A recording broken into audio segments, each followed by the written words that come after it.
muy buenos días o muy buenas noches, dependiendo la hora en que te conectes a ver este video. Espero que te encuentres bien al lado de tu familia, cumpliendo esta cuarentena y sobre todo bien de salud. Y espero que ninguno de tus familiares esté afectado por este virus. Hemos comenzado la unidad 2 en estudios sociales y quisiera que tuvieras en tus manos el cuaderno para poder analizar esta clase. El nombre de la unidad es Historia Política Reciente de El Salvador. El objetivo lo has leído y sabes que vamos a ver el proceso que ha tenido nuestro país para consolidarse en una nación como la que tenemos hoy. Has pasado por un proceso difícil y toda vida tiene su historia y el país también no es la excepción. El tema que vamos a ver para comenzar esta unidad: la organización económica, política y social en El Salvador durante el periodo que comprende de 1900 a 1931. La República del Café, auge del modelo agroexportador. Vayamos leyendo, por favor, con tu cuaderno para poder ir reflexionando y analizando esta clase. Una pequeña porción de la población creció desde finales del siglo XIX, concentrando el monopolio de los principales medios de producción del agro salvadoreño.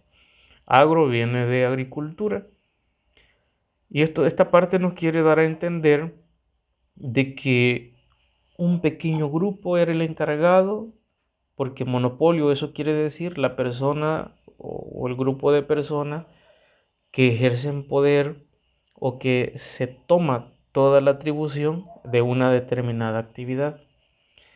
Y este grupo de personas que creció en el país durante este tiempo, a finales del siglo XIX, fueron en los cuales se centró toda la riqueza del país.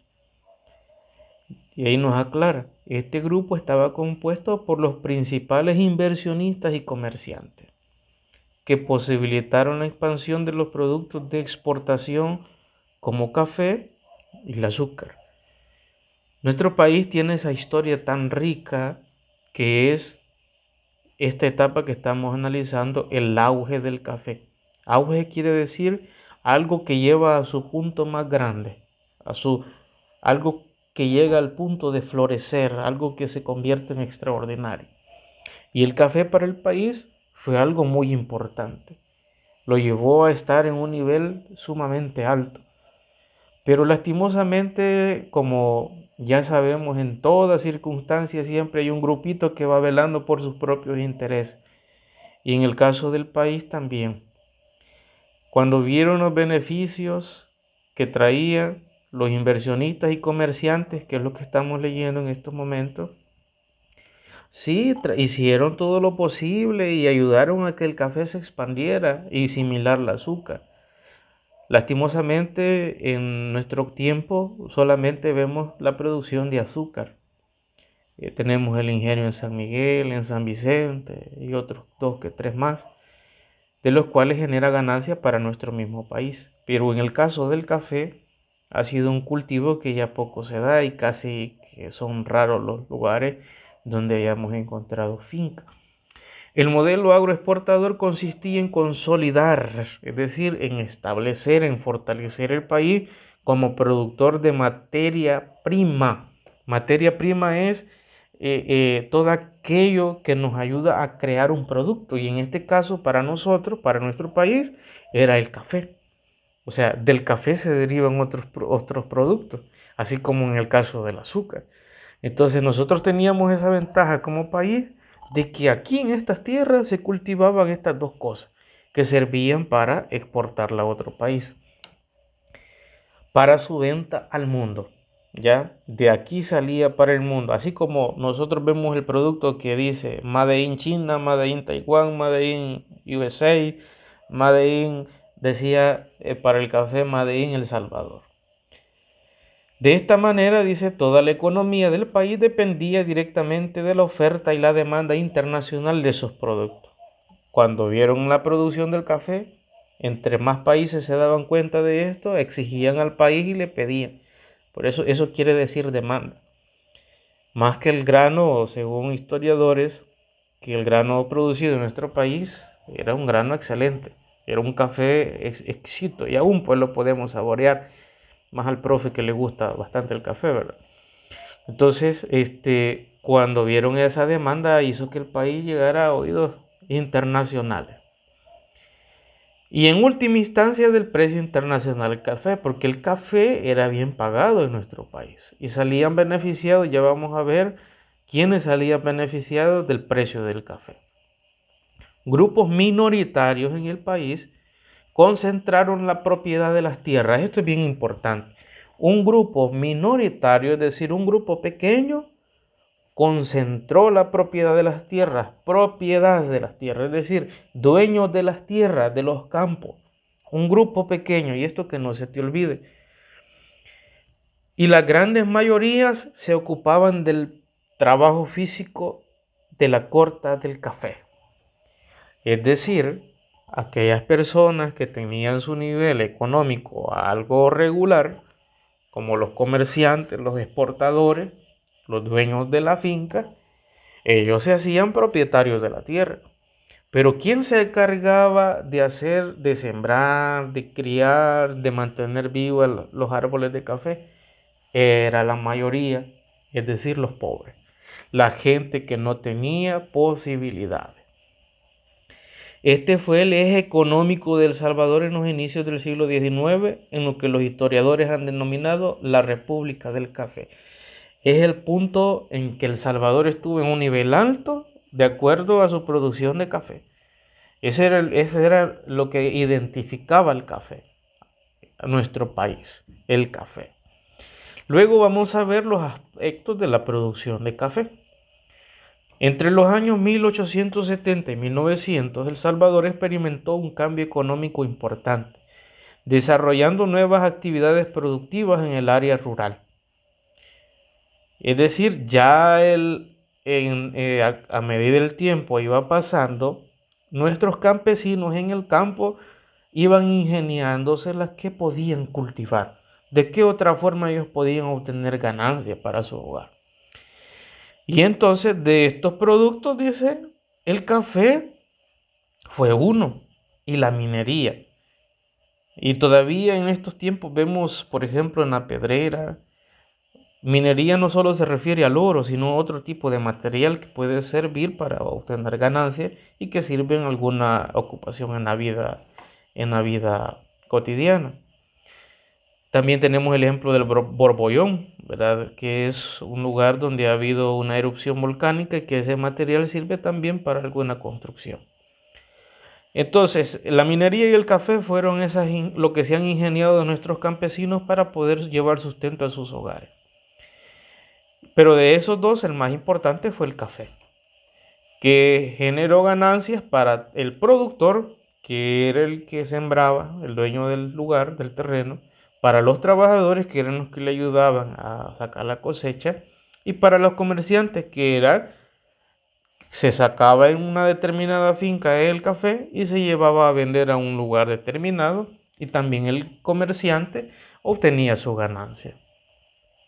La producción del café implicaba, primero, que los agricultores, antes de establecer una finca de café, primero tenían que preparar la tierra, asegurar la mano de obra suficiente para cuidar los árboles y limpiar los cafetales. Y esto todavía pues es verídico en nuestro tiempo, ya que cuando nuestros familiares van a sembrar maíz, siempre tienen que proveer o estar pendientes de estos detalles, la tierra, limpiar, verificar que esté bien para poder obtener un buen fruto. La mano de obra provenía de los mismos miembros de la familia del productor o trabajadores a quienes se les pagaba de acuerdo con el peso del grano que recogieron. Pues comúnmente también esto se ve hoy. Pues cuando se va a cultivar, todo el gasto que se hace es el dueño de la familia, el dueño de la milpa, que es el que va a invertir para después cosechar. Muchos de los productores del café a menudo se endeudaban con los comerciantes, beneficiadores o exportadores comprometiendo la próxima cosecha para pagar el préstamo. Comúnmente ya sabemos que existen necesidades dentro de nuestra familia y nuestros campesinos, nuestros antepasados, para deber de salir de las deudas tenían que prestarle. Présteme, don fulano, que era el exportador, y la próxima cosecha es suya. De esta forma ellos iban viviendo, al dicho que nosotros tenemos, ¿verdad? Coyol quebrado, coyol comido. Y ahí poco a poco ellos iban saliendo, pero el café era motivo de obtener ganancia y les facilitaba esto. La producción de café incluyó una fase industrial mediante la cual se despulpaba la semilla a través de una maquinaria más compleja. Este proceso de trabajar el café requería de un proceso largo y si pudiera investigarlo sería fantástico. ¿Cómo se hace para sacar el café que nosotros consumimos en nuestros hogares? Pero fíjense bien, el país se tuvo que hacer de máquinas que ayudaran a despulpar la semilla. Pero ni aún así el país llegó a industrializarse, es decir, ni aún así logramos tener una empresa grande que pudiéramos decir como país, algo nativo de nuestro, pues, que el país pudiera defenderse con esa máquina. Lastimosamente no llegamos a eso. Solo simplemente se ocupaban las máquinas, incluso en algunos momentos improvisaban y hasta ahí nomás. El país no supo hacerse, las personas, los productores no supieron pensar más allá del momento en el que estaban. Eh, el proceso de expansión cafetalera demandó mejoras sustanciales y modernizadoras en la infraestructura del país. Nosotros tenemos historias y alguno de tu familiar te puede contar cómo era el camino para Jucuarán, cómo era el camino para Villa Dolores, cómo eran los caminos en nuestro ambiente.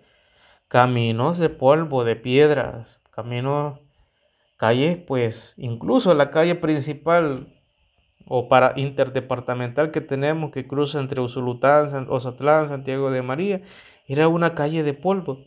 Cuando nuestro país llega a ese punto en que el café le estaba produciendo ganancias, esto tuvo necesidad de mejorar las calles. Ya tenía que haber telégrafos para poder comunicarse los comerciantes, las personas. Es decir, también tuvimos la dicha de tener un tren, con él los ferrocarriles y ampliaciones de instalaciones portuarias, es decir, los puertos. Nosotros en el municipio tenemos dos, el puerto de Parada y el puerto El Triunfo. Entonces, este punto de que el café llegara a ser un motivo grande para El Salvador, lo llevó a mejorar en estos aspectos, a tener incluso vehículos para transportar la semilla, tuvo estas ventajas, estas mejoras en la área infraestructural. El aumento de la producción destinada a la exportación significó una importante fuente de ingresos directos e indirectos para el Estado. Está claro, el Estado tenía que beneficiarse y uno de esos beneficios pues eran el IVA, los impuestos que ganaban. eh, Recuérdense que si ustedes venden un producto van a buscar la forma de ganarle, igual el gobierno en ese momento. Luego dentro de los otros apartados tenemos el proyecto liberal. Dice que marcó la evolución del Estado salvadoreño por medio de reformas impulsadas desde la década de finales del siglo XIX. En la historia política se dio un proceso dinámico, permitiendo la libertad de expresión y la organización política. Nuestro país comenzaba y dos de los frutos que este movimiento tuvo, uno fue la libertad de expresión, que nuestros campesinos tenían derecho a expresarse, a decir sus ideas, y la organización política. Eso fueron una de las ventajas que tuvo este proyecto liberal. También era una propuesta impulsada a nivel internacional, es decir, fuera de nuestras fronteras. Buscaba crear libertades en muchos ámbitos, primero en el ámbito social, la reforma en los planes de estudio, es decir, la educación en ese entonces era totalmente diferente a hoy. En ese momento el estudiante era considerado como un objeto, como una bandeja en el cual el profesor depositaba el conocimiento y que no tenía capacidad de expresarse. También la obtención de algunos derechos para los trabajadores. Al mismo tiempo, la producción del café dividió a la sociedad entre una élite económica y terrateniente y las mayorías empobrecidas. Ahí se comienzan a ver dos niveles: el nivel de la mayoría, que es pobre, y el nivel de la minoría, que es la que acapara todos los bienes. Esa mayoría son todos nuestros antepasados, toda nuestra gente, todos aquellos que trabajaban sudando a diario en el campo, que sudaban, como he dicho, para poder llevar el sustento a su casa. ¿Quiénes eran la minoría? Las comerciantes, la gente pudiente, la que tenía dinero, los dueños de las tierras, pues, así como los exportadores y ya no digamos los que estaban al frente del Estado. Entonces, se comienza a dividir esto ahí, en este proyecto liberal. Se dividen estas dos clases.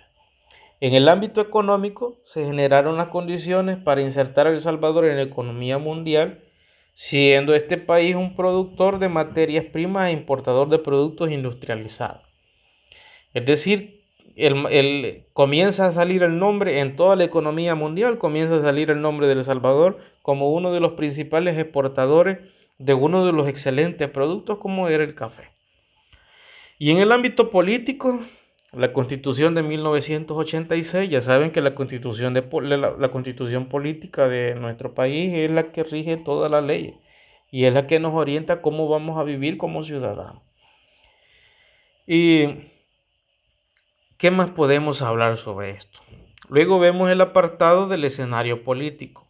Ya el siglo XIX finalizó dejando un país estructurado políticamente desde el ascenso a la presidencia de Manuel Enrique Araujo, que fue uno de los presidentes, hasta el fin de la llamada dinastía Meléndez Quiñones. Dinastía es una serie de reyes o de gobernantes que pertenecen a una misma familia y que se mantienen en el poder. Es decir, supongamos, una dinastía puede ser, digamos, la familia Astorga. El papá de los Astorgas es presidente. Termina su periodo, es el hijo. Termina su periodo del hijo, es la cuñada. Termina el periodo de la cuñada, es el hermano. Y así sucesivamente. Eso quiere decir dinastía. Entonces, Manuel Enrique Araujo gobierna de 1911 a 1913. Las características de este presidente, que inicia una política de reformas sociales y crea la Guardia Nacional. Muchos de nosotros hemos escuchado sobre la Guardia Nacional. Por primera vez se obligó al Estado y patronos a indemnizar a los trabajadores que debido a un accidente quedasen incapacitados. Todos estos derechos no se prestaban anteriormente. Es decir, si usted trabajaba en una empresa y se quebraba una mano, se quebraba un pie, usted no le ofrecían nada de dinero. Cuando llega Enrique Araujo al poder, ese cambio fue. Y en adelante el patrono tenía que responderle al trabajador si se fracturaba estando bajo su dominio. De 1913 a 1931 en la dinastía Meléndez Quiñones. Ya les analicé qué es dinastía. Mientras esta familia gobierna en el poder, se mantiene mediante sucesiones pacíficas. Pacífica quiere decir que no había discordia.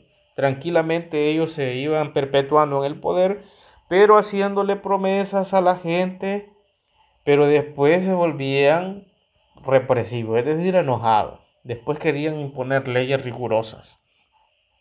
Buscaron perpetuarse en el poder mediante el fraude y medidas represivas. En las votaciones, ¿verdad? Que comúnmente se lucha contra eso. Consolidaron el modelo y el poderío de la élite, terminando su mandato en 1931. Imagínense, desde 1913 a 1931. Todos ellos gobernaron como familia. Y el último fue don Pío Romero Bosque, que era uno de los doctores. La configuración social. A finales del siglo XIX comenzó a surgir en las primeras ciudades un sector de clase media formado por profesionales. Entre ellos podemos mencionar abogados, médicos, farmacéuticos, militares y comerciantes. Este fue un grupo minoritario a la sociedad que no logró consolidarse debido a la falta de competencia de los productos nacionales frente a los que se importaban masivamente. Quisieron organizarse, pero lastimosamente no pudieron, como podemos ver en algunos momentos de nuestro tiempo. Algunos quieren tratar de llevarle la contraria al poder, pero como son pocos, no tienen fuerza para mantener lo que dicen, lastimosamente su esfuerzo queda en vano y no pueden continuar. El proyecto liberal debe ser visto en una perspectiva histórica para ser consciente de las consecuencias que tuvo. La concentración del poder político económico en una élite terrateniente profundizó hasta la actualidad desigualdades social, con grandes mayorías empobrecidas y pequeñas minorías adineradas. Hasta la actualidad, eso que sucedió a finales del siglo XIX todavía nos afecta. Y ahí podemos ver las grandes mayorías pobres y las minorías que tienen toda la riqueza del país. Todo nuestro país tiene riquezas porque las tiene. El problema es que están concentradas en unas pocas personas, en unas pocas familias. La falta de cooperación e integración con Centroamérica trajo para El Salvador una gran vulnerabilidad a las crisis internacionales. El país directamente se fue a relacionar con países fuera de América, incluso. Y perdió, y quizás se hizo indiferente, que estaba Guatemala, estaba Honduras, estaba Nicaragua, estaba Costa Rica, Panamá, y en lugar de unirse con ellos, ¿verdad? Que pudo haber tenido más fuerza, se une con países del extranjero. Y eso le trajo crisis, pues, para poder subsistir. El descontento social fue en aumento por los abusos que habían del poder, por esta familia que se perpetúa en el poder, por las desigualdades que habían. El pueblo se iba disgustando y se iba armando contra la oligarquía cafetalera. Luego vemos el éxodo del campo a la ciudad. Cuando vieron que en el campo nuestros antepasados no producían o no obtenían las ganancias necesarias para subsistir, tuvieron que emigrar. Y allí les aparece un cuadrito donde están los municipios, cuánto era la población urbana, cuánto era la población rural y el total de habitantes. Cuando vieron que en el campo no les abundaba lo económico para subsistir, tuvieron que emigrar al país. Por eso hay muchas personas que tienen sus raíces en los cantones, en los caseríos, y que extrañan, anhelan estar aquí. Hay personas que antes de la guerra se fueron para San Salvador y que todavía no pierden sus orígenes en nuestros medios. Y por último tenemos los grandes cafetaleros.